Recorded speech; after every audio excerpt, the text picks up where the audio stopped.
Good afternoon, everyone. My name's Scott Craig. I'm the National Head of VAT Services for ASETS, and I'd like you to welcome you to today's presentation, and thank you for joining us today. Our webinar today focuses on post-Brexit trading activities between the UK and Ireland. It's relevant for UK and Irish businesses and businesses from any other country that may be trading in those locations. As I'm sure you know, we now have only 42 days until the UK leaves the EU. And as I speak to you today, the government negotiation teams are in final discussions and attempting to negotiate a trade agreement. Reports of a trade agreement have circulated for the last 3 to 4 weeks, but differences over fishing rights, guarantees, and enforcement of the deal are still present, and they seem to be standing in the way of business clarity. We've reached a point where the business community just wants to know what it needs to do. And if clarity isn't forthcoming, disruption on the 1st of January has been suggested and as being inevitable.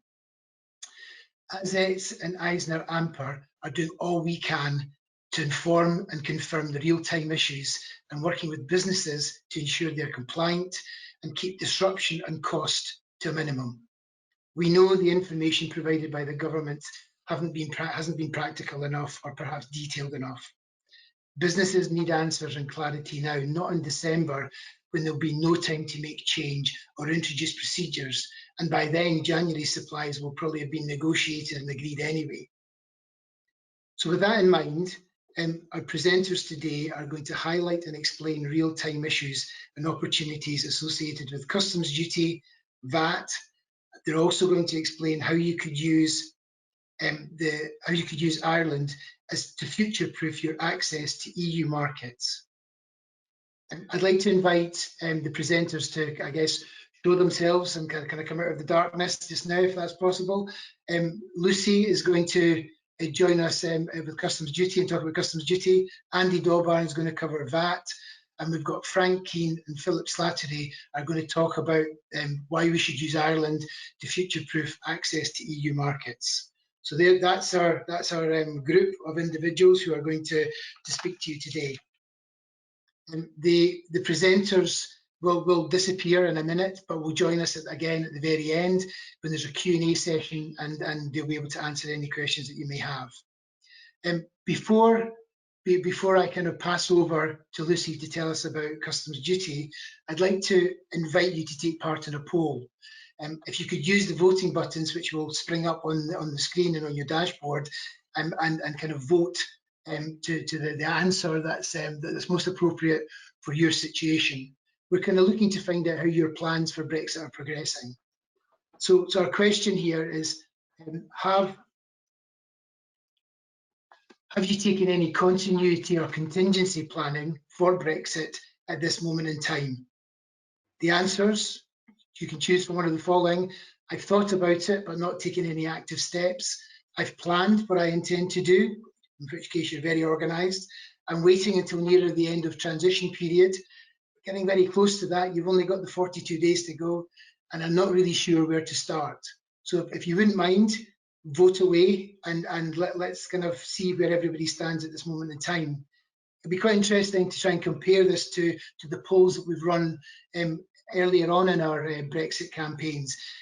In the way through, the vast majority of people had taken no action at all. There was only kind of less than kind of a quarter of the people who attended had taken any action, and a number of people were still waiting, a small amount were still waiting to hear about a deal or expecting a deal to happen. I'm going to give you a few more minutes to get all your votes in. This is where I'm hoping that technology is working well. Okay. So the votes are in, and it looks as if the vast majority of people have either thought about it but not taken any steps, or have actually planned what they intend to do. Now that's quite a shift from 25% of people to kind of almost kind of half of the audience.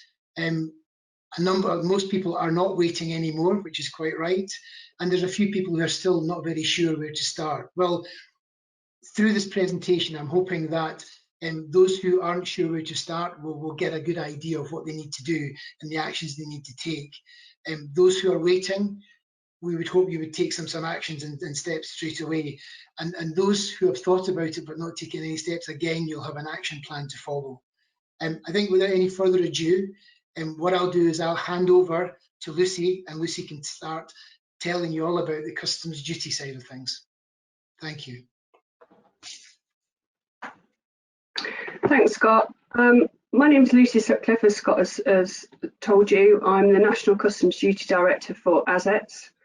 And really, during this part of the session, I wanted to cover some of the customs changes which we anticipate at the end of the Brexit transition period around what we currently refer to as intra-EU trade and the physical movement of goods across borders in the event of a no deal.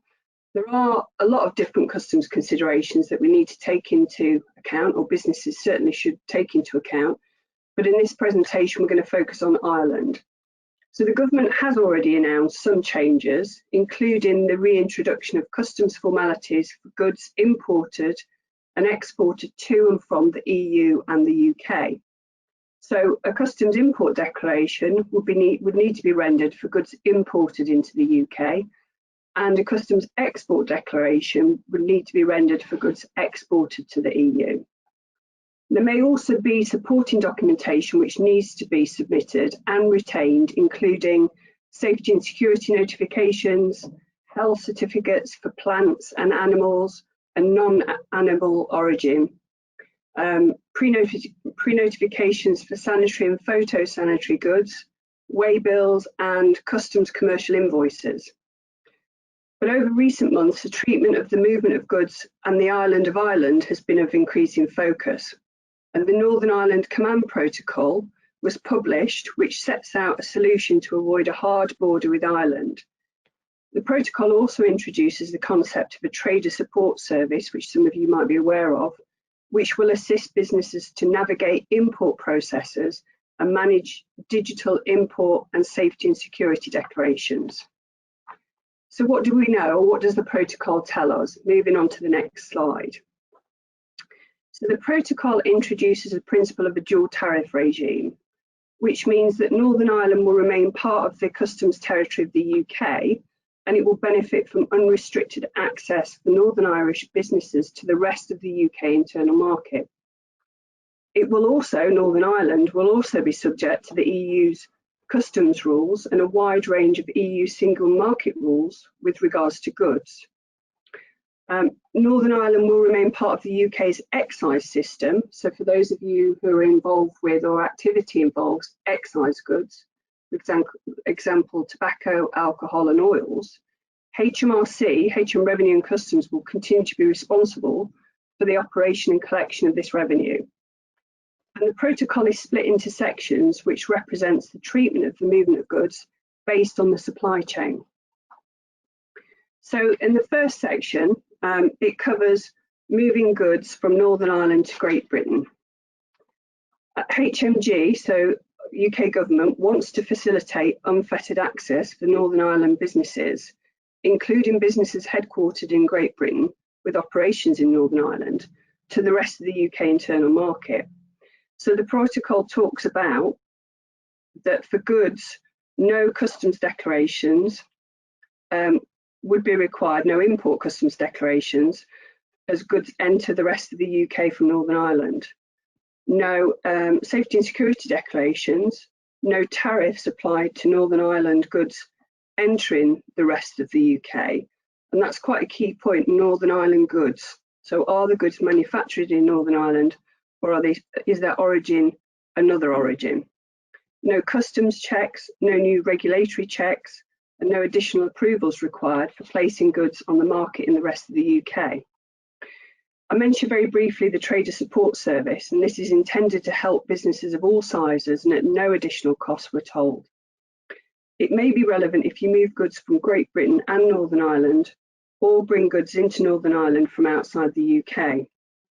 This service can or is intended to allow businesses to record electronic information on goods movements and will deal with formalities, such as import declarations and safety and security information on behalf of the business. It also has some guidance and training access sessions as well. So if we move on to the second section, and this relates to moving goods from Great Britain to Northern Ireland. So for all goods, the following will apply. An entry or declaration or safety and security declaration must be submitted before the goods arrive.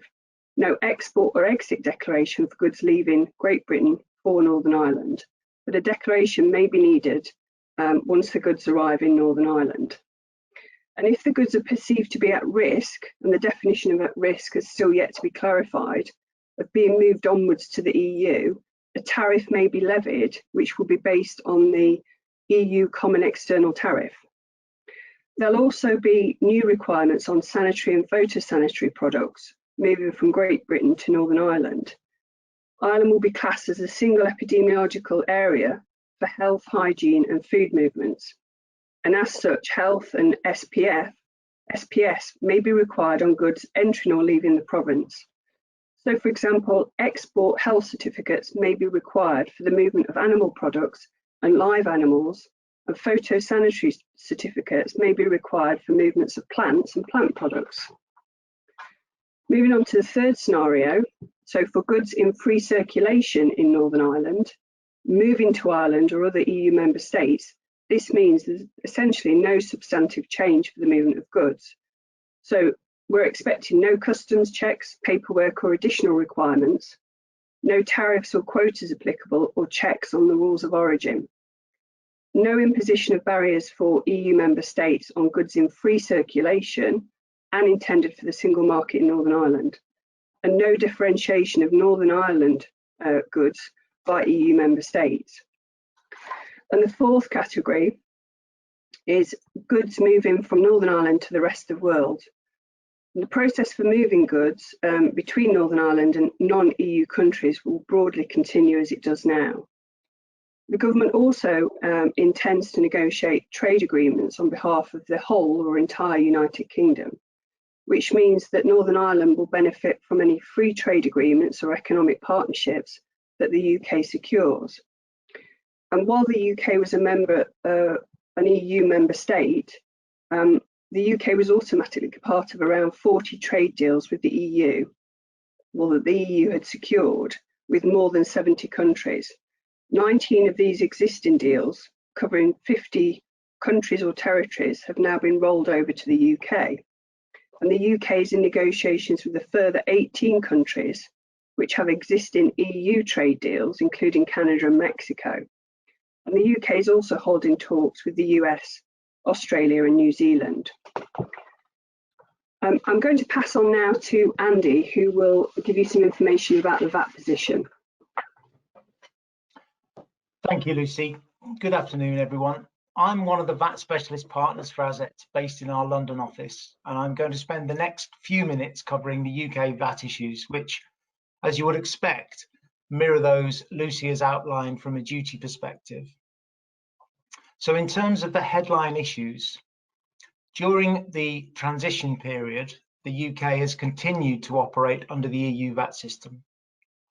However, from the 1st of January next year, and in the absence of any deal to the contrary, as well as the single market and customs areas, the UK will also leave the EU VAT area. This will mean the UK essentially becomes a third country like any other non-EU country for VAT. Inevitably, and there's really no getting away from the fact that this is essentially a bad news story for business, this will result in additional VAT obligations as well as increased admin and documentary requirements, both in terms of goods and services. In relation to goods, the reintroduction of customs formalities for imports will mean a change to the VAT procedures involved. The one bit of good news here is that the UK is introducing the postponed accounting regime for import VAT. This will shift the onus away from payment at the port of entry to the VAT return.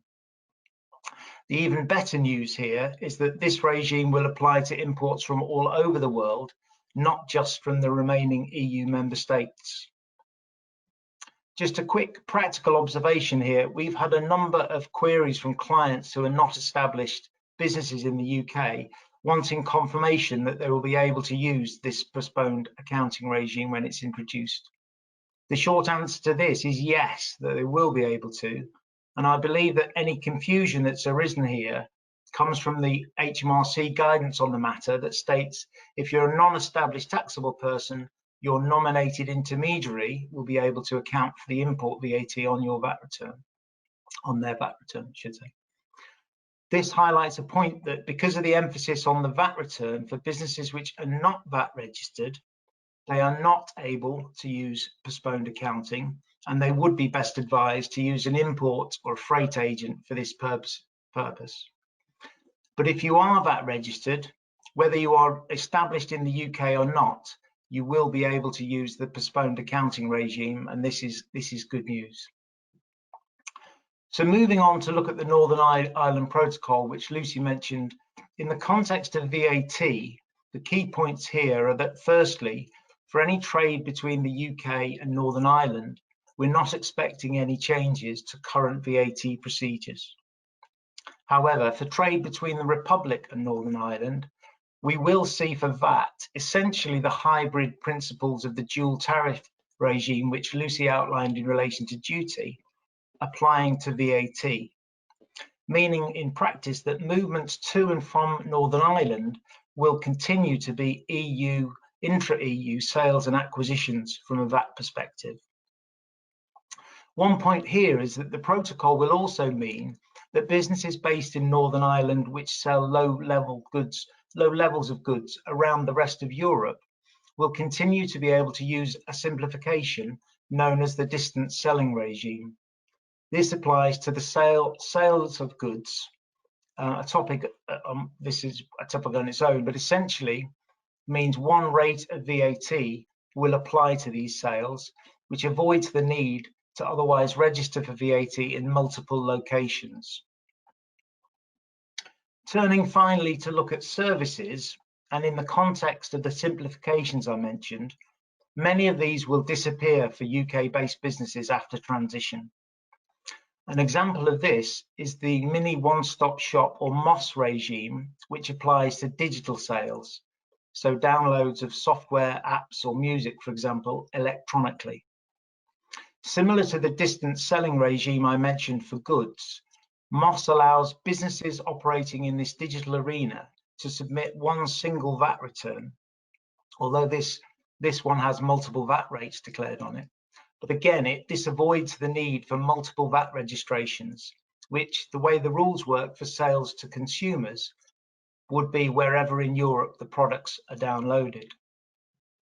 So this removal of the MOS regime is more bad news, I'm afraid, in the context of the UK. And for businesses based outside the EU using the UK for MOS, they will need to register elsewhere in Europe. We're advising a number of clients on establishing their businesses in Europe presently, and clearly for ease of language, but for some other reasons you're about to hear more of, the Republic of Ireland is an ideal location to move your MOS VAT registration from 1st of January next year. So I'm sorry to be the bearer of largely bad news, but there are some solutions out there. And before handing over to my colleagues at Eisner's, we wanted to pose another poll question for you. So, as I've said, VAT and MOS specifically, and tax more generally, is one reason to establish operations in Europe and Ireland perhaps specifically, but there are of course others. So perhaps you could just consider the options given there, and I'll give you a few minutes just to consider what your motivations are for establishing operations in Europe.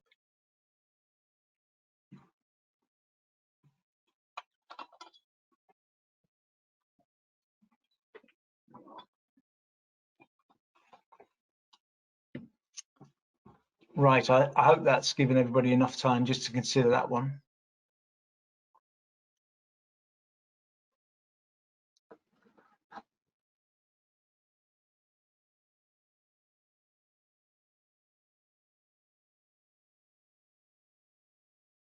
Hopefully the answers will appear in a second or two.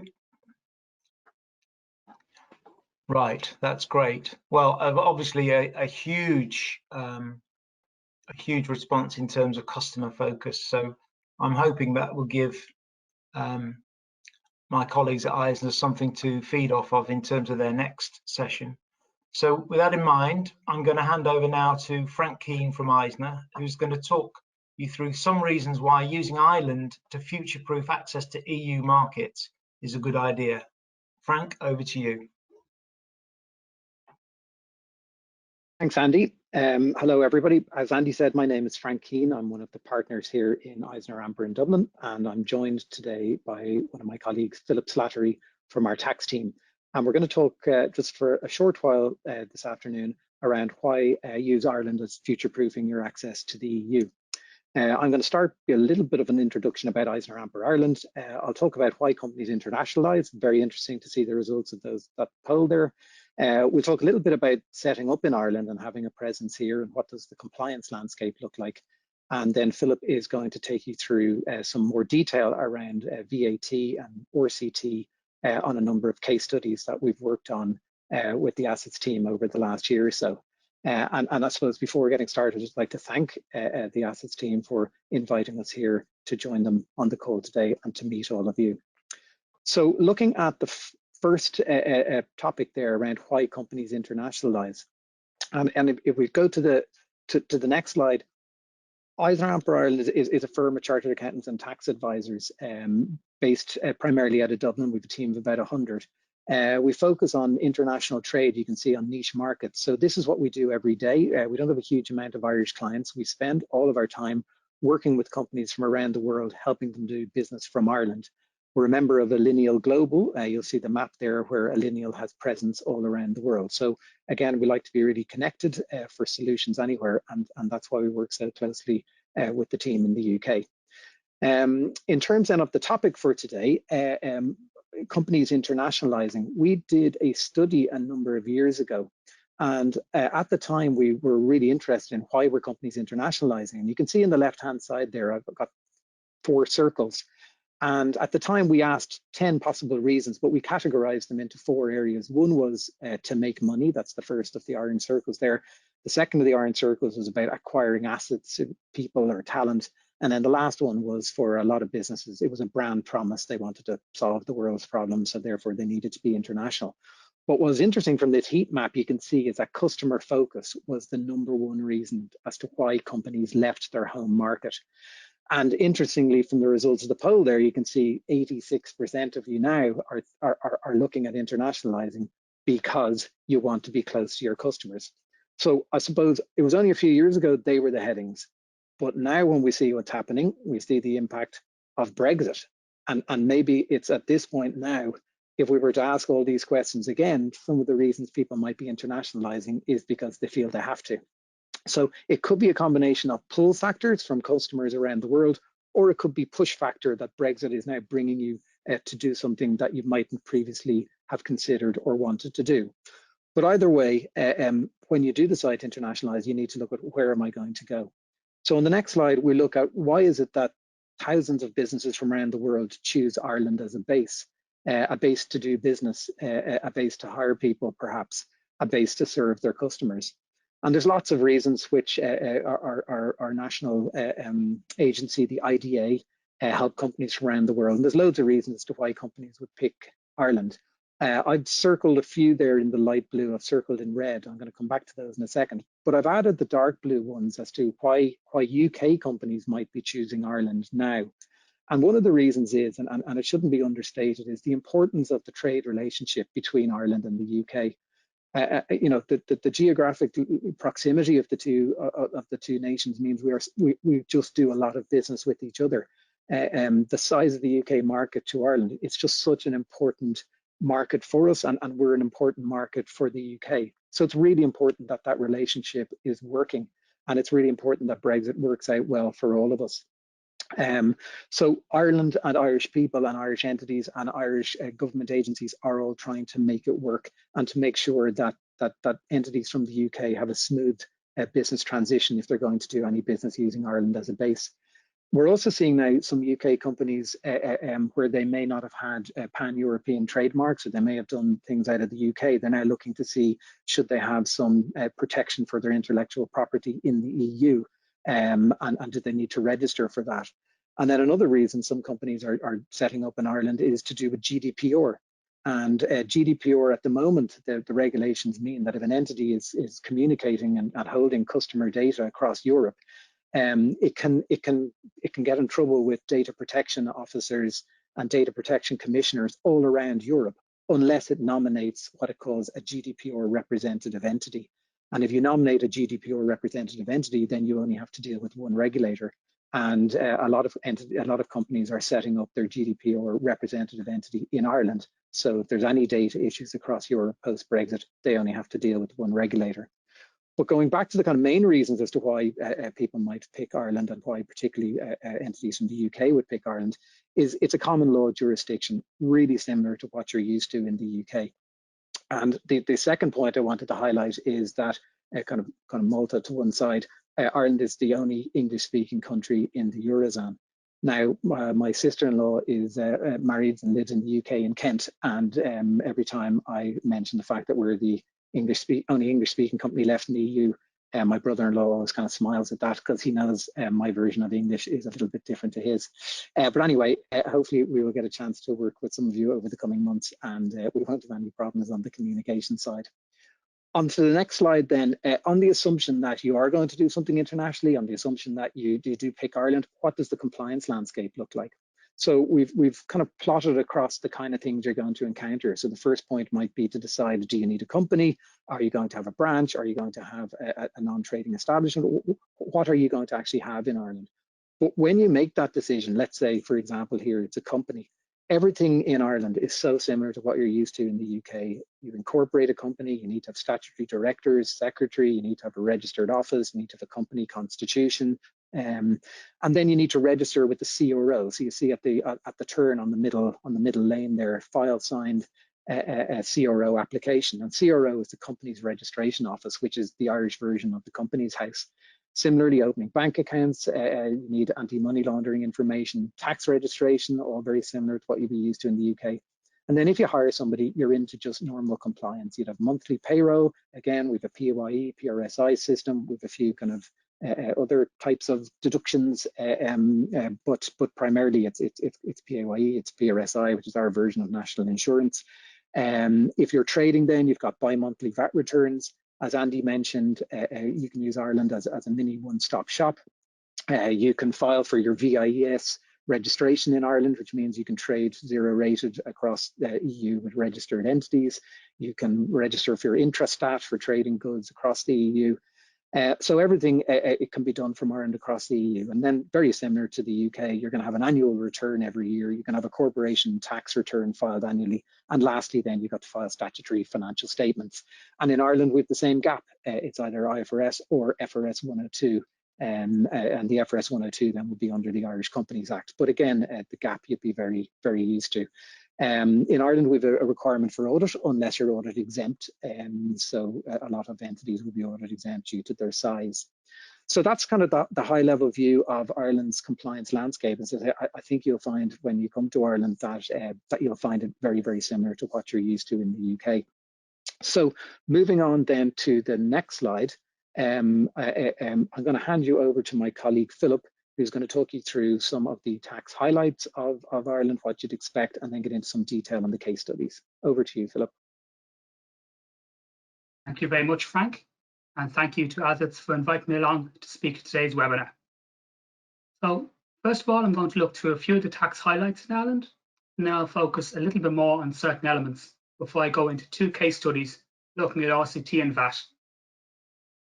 They say there's two certainties in life, death and taxes.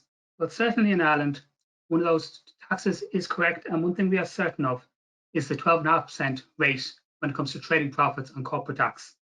Every year during the budget, this is one of the first sentences that comes out of the Minister for Finance's mouth, that the 12.5% rate is here to stay. This gives certainty to Irish companies and companies looking to come into Ireland and trade what their tax will be in the years going forward. In Ireland, trading dividends can be taxed at 12.5%, where the income is sourced from trading activities of the subsidiary once certain conditions are met, and there's also a credit available for any foreign withholding tax that was paid in the other countries. We have a wide-ranging domestic exemption from withholding tax on repatriation of profits by the way of dividend of interest, where this is paid to a DTA country. Again, this is subject to certain conditions being met. We have a 3-year exemption for certain startup companies to ensure that people can help get the company off the ground before paying larger amounts or higher taxation. We have an extensive double tax treaty network, which will help eliminate or reduce the withholding tax for countries and companies that do their business all over the world. We have employee tax incentives, such as the SAP scheme, which is there to reduce tax on secondees or people who transfer staff into Ireland.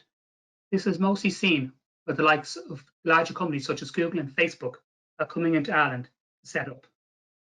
In Ireland, we have developed an onshore tax regime, which is fully compliant with the EU and the OECD guidelines and recommendations in this area.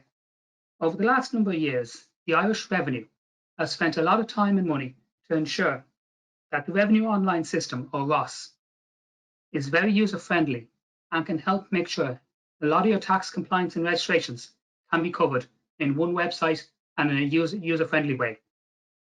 We also have a participation exemption, which enables companies in Ireland to be free of capital gains tax when they're selling subsidiary companies, dependent on certain conditions such as shareholding and length of holding the shares are being met.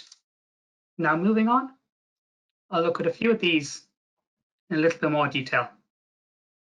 When trying to set up in Ireland, a few considerations have to be there, including residency, trading status, and permanent establishment. When looking to see if a company is resident in Ireland, we look at the directors. Do they have Irish directors? We look at where the board meetings are held. We would normally recommend that any Irish resident company holds at least 4 board meetings a year within Ireland. For people such as UK companies, this could easily be met by just flying into Ireland for the day and holding these board meetings in some of the hotels around Dublin, Cork or Shannon. This also helps ensure the control and management and the big decisions, such as signing off accounts, are being made within Ireland, and this will help show the residency. With trading status, it's always helpful to have employees on the ground in Ireland if you are trying to set up an Irish company, but you must also ensure these employees have the technical ability to cover off the work that you're doing in Ireland, and that you're not simply having the basic employees in Ireland while all the real work is being done in a country elsewhere, as this could be challenged. Permanent establishment looks at the fixed place of business in which businesses or the enterprise is being wholly or partly carried on. Depending on the business, this can vary. For example, if you're looking at a construction site, if the site is capable of lasting more than 6 months, this would create a permanent establishment. And sometimes you have a salesperson working in Ireland who has the ability to sign off contracts. This may also create a permanent establishment and create a liability to corporations. In Ireland, you also need to consider the likes of IXBRL, which are tagged accounts that must be filed with revenue in conditions with larger companies that meet certain thresholds or looked after by Revenue's Large Cases Division. We all know there's a lot of work being done on the likes of BEPS and profit shifting across the OECD. So these are important to be considered in Ireland as well, from a transfer pricing and DAC6 point of view, to ensure the companies are compliant with intercompany activity. Looking at VAT, there is currently 3 VAT rates in Ireland: 0, 9% and 21. The reduced 9% rate was brought in at the last budget, and this will be in place until 31st of October 2021. The 21% VAT rate is due to go back to 23% from March next year. For companies that are based in Ireland, you will have the ability to claim back VAT on purchases post-Brexit, as long as the purchases are trade related. RCT is one of the newer tax in Ireland. This applies to principal contractors who make payments to subcontractors in the construction, forestry, and meat processing industries. The three rates here are 0, 20, and 35.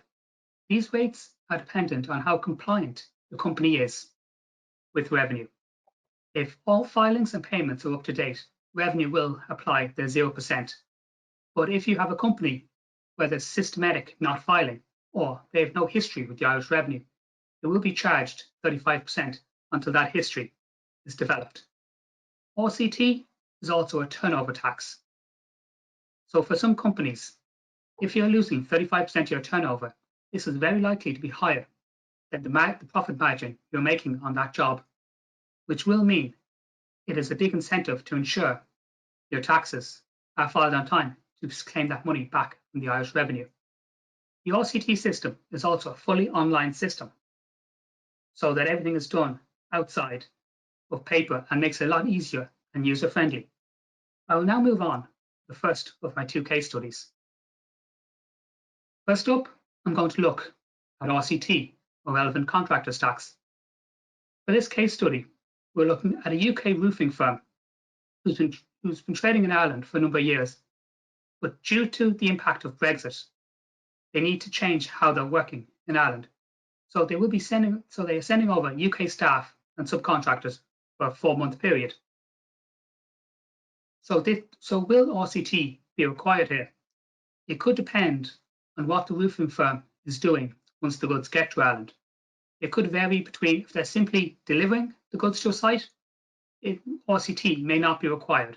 But if they are installing the roofing on the sites they're going to, that might be enough to bring them in to the RCT threshold. But also, from looking at the previous slides, the fact that there's only a 4-month period here would be unlikely that this company would be deemed a permanent establishment in Ireland, and as a result would be unlikely to have corporate tax implications. And moving on to the second case study. This case study, we have a UK firm who for a number of years have been importing phone covers and accessories from Asia. Traditionally, these came into the EU via the UK, but once the UK leave, they will need to find a new point of entry into the EU, and this could be done in Ireland. So particularly if there is sales contracts in place already, and you're just looking to be future-proofed, VAT registration will be required here, as currently the VAT and customs will be due at point of import when the goods enter Ireland. There is currently legislation going through the Irish Parliament to bring in something similar to what Andy was speaking about earlier, to a postponed accounting, to make sure these can be paid in one lump in the month after all the costs come together. And this will aid the cash flow for the companies as they be able to budget a little bit better when they know it's the month after is when the payments will come out. And these will then be able to be reclaimed on their VAT returns, which would be filed bi-monthly in Ireland.